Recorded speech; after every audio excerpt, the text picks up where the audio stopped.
From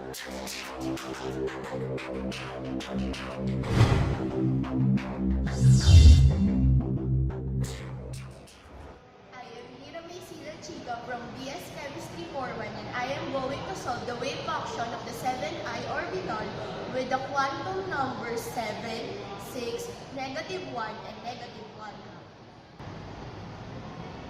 Solving the wave function of one of the I orbitals which has n, which is the principal quantum number, which is equal to 7, L, the azimuthal quantum number, which is equal to 6,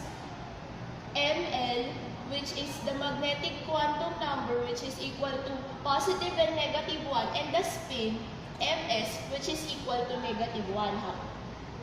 So first, from the quantum numbers given, we could get the P, which is derived from the quantum number M sub L, which is equal to positive and -1. Therefore, phi will be equal to 1 over square root of 2 pi e raised to negative I phi, and for the positive phi, 1 over square root of 2 pi e raised to positive I phi. Okay. For the ms, because our ms is -1 half, therefore we should use beta, which is equal to beta ms. Beta is equal to beta times -1 half. Solving theta, we should use the general formula sine raised to the absolute value of m, theta, summation of j from 0 to 8 for even, and j from 1 to 9 for odd, to L minus the absolute value of m, aj, cosine raised to j theta. Theta is dependent to the quantum numbers L and M sub L. So theta 6, -1 is equal to sine raised to -1, the absolute value of -1 theta, summation of j from 1 to 9 to 6 minus the absolute value of -1, a1, cosine 1 theta, and so on. Theta is equal to sine raised to 1 theta. The summation of 5 from times a1 cosine 1 theta plus a3 cosine cube theta plus a5 cosine 5 theta. Theta is equal to sine raised to 1 times a1 cosine theta plus a3 cosine cube theta plus a5 cosine to the 5th theta. In this, we should make all the terms equal to a sub 1. Therefore, we should use the recursion relation, which is equal to aj plus 2 is equal to j plus the absolute value of m times j plus the absolute value of m plus 1 minus l times l plus 1 all over j plus 2 times j plus 1 aj. If j is equal to 1, a sub 1 plus 2 is equal to 1 plus 1 times 1 plus 1 plus 1 minus 6 times 6 plus 1 all over 1 plus 2 times 1 plus 1 a1. a3 is equal to 2 times 3 minus 6 times 6 plus 1 all over 6a1.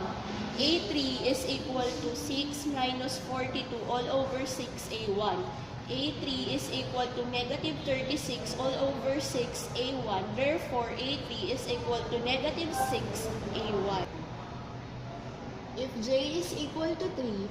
therefore, a sub 3 plus 2 is equal to 3 plus 1 times 3 plus 1 plus 1 minus 6 times 6 plus 1 all over 3 plus 2 times 3 plus 1, a3.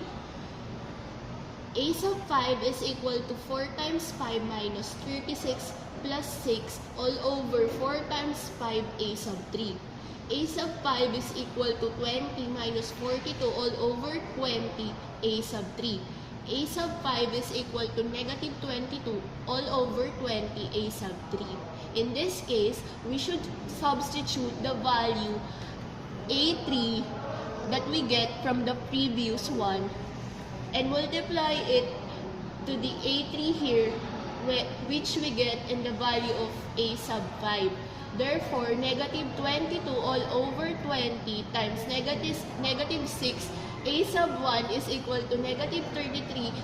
over 5 A sub 1. Substituting the values we have solved from A3 and A5, we would derive to the equation theta 6 negative 1 is equal to A sub 1 sine theta times cosine theta minus 6 cosine cube theta plus 33 all over 5 cosine 5 theta. Normalizing the above equation, we would get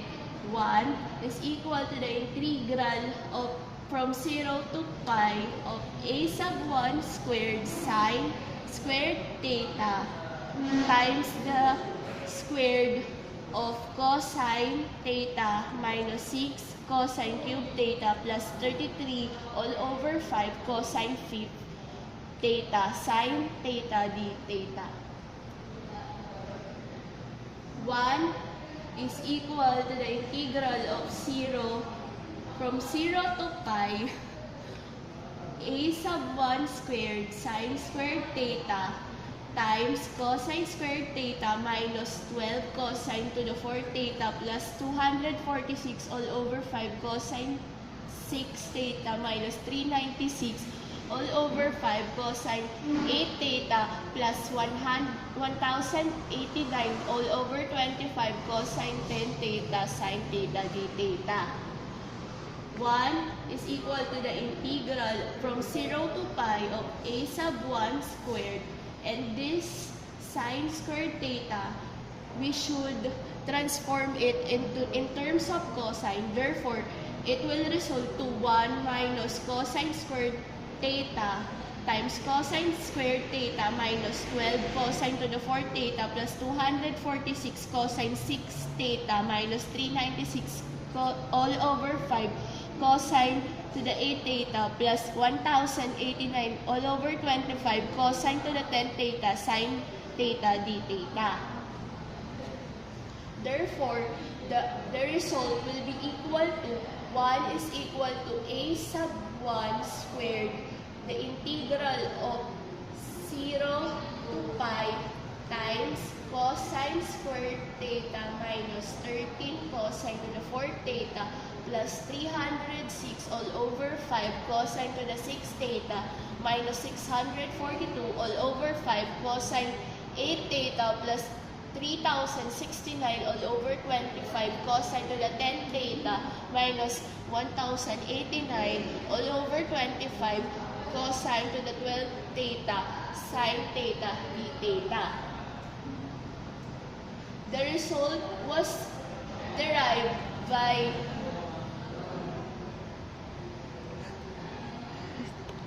distributing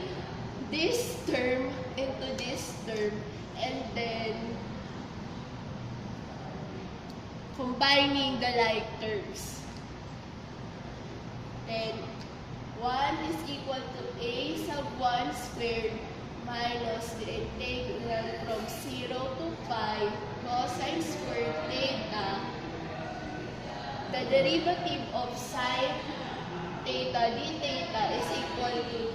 negative d cosine theta plus 13, the integral from 0 to pi times cosine to the 4 theta d cosine theta minus 306 all over 5, the integral of 0 from to pi cosine 6 theta d cosine theta plus 642 all over 5, the integral of from 0 to pi cosine 8 theta d cosine theta minus 3069 all over 25, the integral from 0 to pi cosine 10 theta d cosine theta plus 1089 all over 25, the integral from 0 to pi of cosine 12 theta d cosine theta. The result of the integration will be equal to 1 is equal to A sub 1 squared minus cosine cube theta all over 3 from 0 to pi plus 13 times cosine to the 5th theta all over 5 from 0 to pi minus 306 to the 5th cosine 7 theta all over 7 from 0 to pi plus 642 all over 5 cosine to the 9th theta all over 9 from 0 to pi minus 3069 all over 25 cosine 11 theta all over 11 from 0 to pi plus 1089 all over 25 cosine 13 theta all over 13 from 0 to pi. 1 is equal to a sub 1 squared negative cosine cube pi minus cosine cube 0 all over 3 plus 13 cosine to the 5th pi minus cosine pi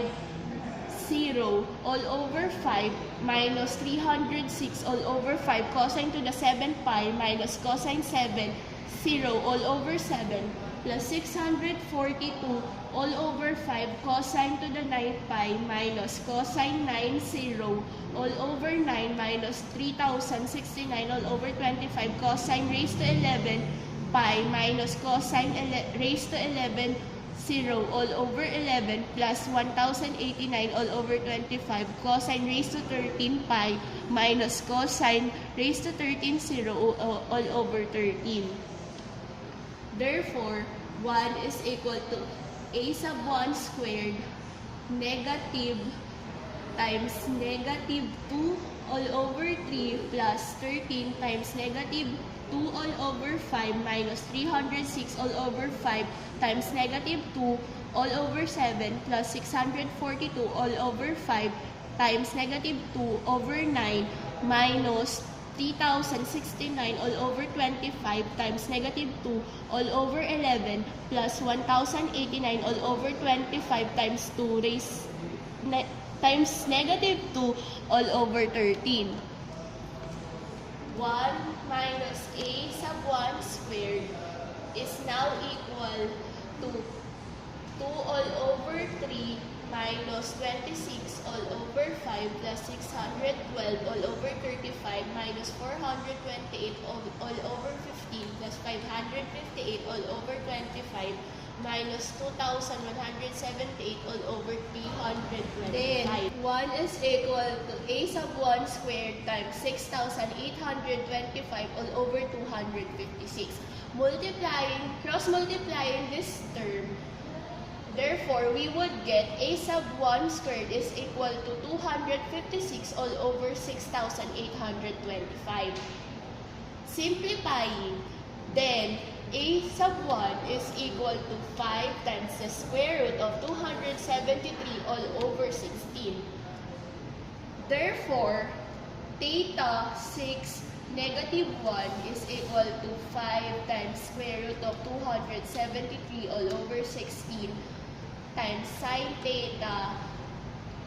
times cosine theta minus 6 cosine cube theta plus 33 all over 5 cosine to the 5th. For the radial function r, we should use the general formula. R is equal to r raised to the L quantum number times e raised to c r all over n, the quantum number n times a, times the summation from j is equal to 0 to n minus l minus 1 b sub j r raised to j. Therefore, r76 is equal to r raised to 6 e minus e raised to negative cr all over 7a times the summation from 0 to 7 minus 6 minus 1 b sub 0 r raised to 0. In this case,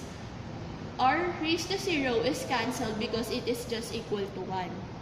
Normalizing the equation above, we would get 1 is equal to the integral from 0 to infinity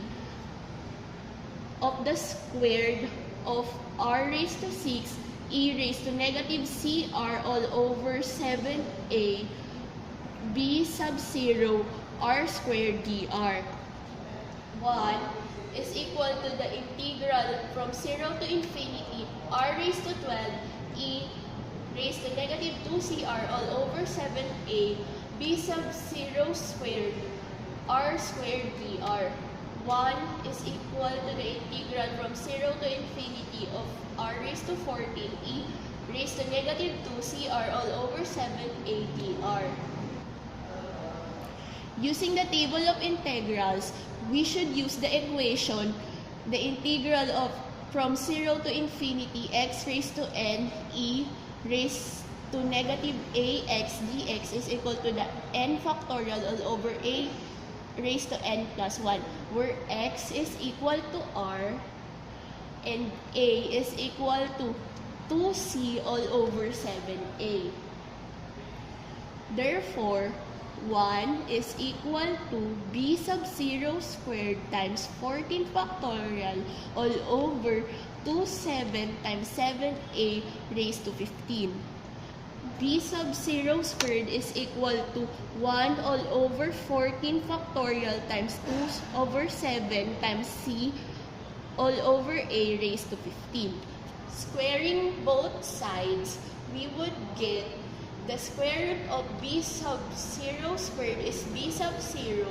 and the square root of these terms is 1 all over square root of 14 factorial times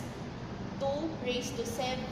2 all over 7 raised to 15 all over 2 times c all over a raised to 15 all over 2. Therefore, r is equal to r raised to 6 e raised to negative cr all over 7a times 1 all over square root of 14 factorial times 2 all over 7 raised to 15 all over 2 times c all over a raised to 15. 1 is equal to n squared times the integral of 7, 6, 1 times the wave function 761 d tau plus the integral of the wave function 761 times the wave function 76 negative 1 d tau plus the integral of the wave function 76 negative 1 times the wave function 761 d tau plus the integral of the wave function 76 negative 1 times the wave function 76 negative 1 d tau. Therefore, 1 is equal to n squared times 2. Cross multiplying and squaring both sides, it will give that n is equal to 1 all over square root of 2. Therefore, the wave function 7, 6, positive 1 plus negative 1 is equal to 1 all over square root of 2 pi times the wave function of 7, 6, 1 plus wave function of 7, 6, negative 1. The wave function 7, 6, positive 1 plus negative 1 is equal to 1 all over square root of 2 times 1 all over square root of 2 pi times 1 all over square root of 14 factorial times 2 all over 7 raised to 15 all over 2 times c all over a raised to 15 all over 2 r raised to 6 e raised to negative 7 negative cr all over 7a times 5 square root of 273 all over 16 sine theta times cosine theta minus 6 cosine cube theta plus 33 cosine to the 5th theta times e raised to positive I p plus e raised to negative I p. Combining all the answers, we get for theta, the radial function, phi, and the spin, we could get the overall wave function for the 7i orbitals with the quantum numbers 7, 6, positive and negative 1, and negative 1 half. For the wave function of 7, 6, positive 1, and negative 1 half, it is equal to 1 all over square root of 14 factorial times 2 all over 7 raised to 15 all over 2 times c all over a raised to 15 all over 2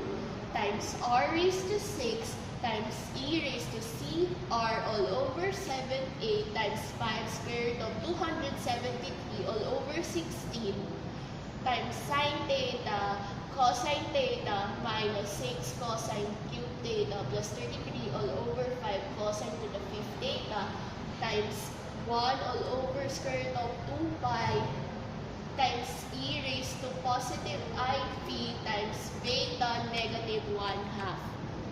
For the wave function of 7, 6, negative 1, and negative 1/2, it is equal to 1 all over square root of 14 factorial times 2 all over 7 raised to 15 all over 2 times c all over a raised to 15 all over 2 r raised to 6 times e raised to c r all over 7a times 5 square root of 273 is equal all over 16 sine theta times cosine theta minus 6 cosine cube theta plus 33 all over 5 cosine to the 5th theta times 1 all over square root of 2 pi e raised to negative I phi beta negative 1/2. Now we will solve for the wave function of 7, 6, positive 1 plus negative 1 is equal to n times the wave function 7, 6, 1 plus the wave function 7, 6, negative 1. Normalizing this equation, we would get 1 is equal to the integral of n squared times the wave function 7, 6, 1 plus the wave function 7, 6, negative 1 times the wave function 7, 6, 1 plus the wave function 7, 6, negative 1 d tau. In the overall wave function for 7, 6, positive 1 plus negative 1, we would only use this equation, which is equal to r raised to 6 sine theta times cosine theta minus cosine cube theta plus cosine to the 5th theta cosine phi. Distributing r raised to 6 sine theta to each term, we would get this overall equation, which is equal to r squared sine theta cosine phi minus r squared sine theta cosine cube theta cosine phi plus r squared sine theta cosine raised to 5 theta cosine phi. In the spherical coordinates, we all know that x is equal to r sine theta cosine phi and c is equal to r cosine theta. Using Euler's relation, which is equal to e raised to the positive and negative I phi is equal to cosine phi plus minus I sine phi. E raised to I phi plus e raised to negative I phi is equal to cosine phi plus I sine phi plus cosine phi minus I sine phi is equal to 2 cosine phi. Therefore, the wave function 7, 6, positive 1 and negative 1 is equal to 1 all over square root of 2 times 1 all over square root of 2 pi times 1 all over square root of 14 factorial times 2 all over 7, 15 over 2 times c all over a, 15 over 2, r raised to 6, e raised to negative cr all over 7a times 5 square root of 273 all over 16 sine theta cosine theta minus 6 cosine cube theta plus 33 all over 5 cosine 5 theta times 2 cosine phi. Substituting these values into this equation, we would get xc minus xc raised to 3 plus xc raised to 5, which is equal to the shape of the orbital 7i xc times 1 minus c squared plus c to the 4th. For the wave function 7, 6, positive 1 minus negative 1, it will be equal to 1 all over the square root of 2 pi times the wave function 7, 6, 1 minus wave function 7, 6, negative 1. Therefore, wave function 7, 6, 1 minus negative 1 is equal to 1 all over square root of 2 times 1 all over square root of 2 pi times 1 all over square root of 14 factorial times 2 all over 7 raised to 15 all over 2 times c all over a raised to 15 all over 2 r raised to 6 e raised to negative cr all over 7a times 5 square root of 273 all over 16 sine theta times cosine theta minus 6 cosine cube theta plus 33 all over 5 cosine to the 5th theta times e raised to I phi minus e raised to negative I phi. Using Euler's relation into this, we would get e raised to I phi minus e raised to negative I phi is equal to cosine phi plus I sine phi minus cosine phi plus I sine phi, which is equal to 2 sine phi. Therefore, the overall wave function is equal for 7, 6,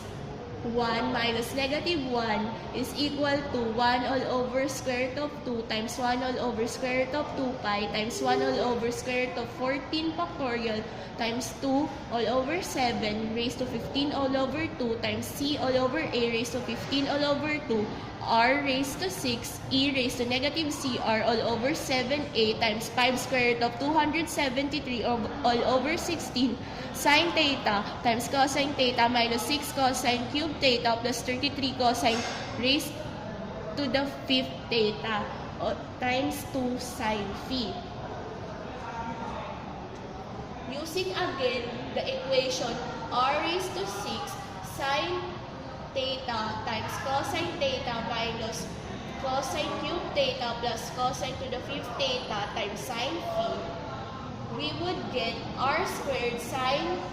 theta cosine theta sine phi minus r squared sine theta cosine cube theta sine phi plus r squared sine theta cosine raised to 5p. And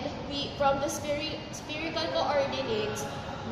we know that c is equal to r cosine theta and y is equal to r sine theta sine phi. Substituting these values into these equations, we would get cy minus c cubed y plus c raised to the 5th y. Therefore, the shape of the wave of the orbital, which has the wave function 7, 6, 1 minus negative 1 is equal to 7i cy times 1 minus c squared plus c to the 4th.